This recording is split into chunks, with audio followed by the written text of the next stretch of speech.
Hi friends, hello সবাই, কেমন আছো? আশা করছি সবাই ভালো আছো।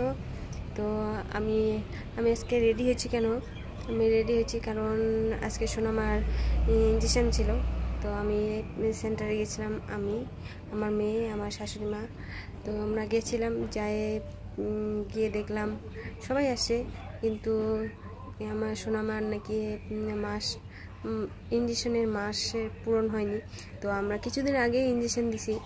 তো ইঞ্জেকশন দেওয়ার পর এখনও ইঞ্জেকশনের 1 মাস হয়নি, তার জন্য আমরা ঘুরে আসছি। এখন যখন হবে আর কি, যখন ওর ইঞ্জেকশনের ডেট হবে, তো আমাকে বলছে যে আশা দিদি বলে এসে যে ফোন করে দিবে ওখান থেকে, যেদিন ইঞ্জেকশনের ডেট থাকবে। তো আমরা যাই ঘুরে টুরে আসলাম। আমার সোনামা ঘুমিয়ে পড়ছে, আসার পর ওখান থেকে এসে ঘুমিয়ে পড়ছে। তো আমি ভাবলাম যে আমি একটা ব্লগ বানাই।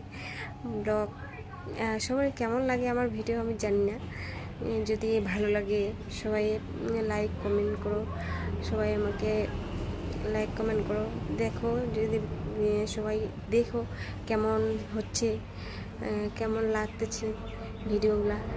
কারণ আমি তো ফার্স্ট টাইম ভিডিও বানাচ্ছি।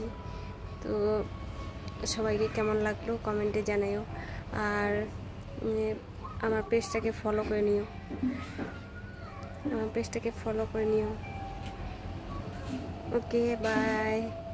আজকে এটুকুই।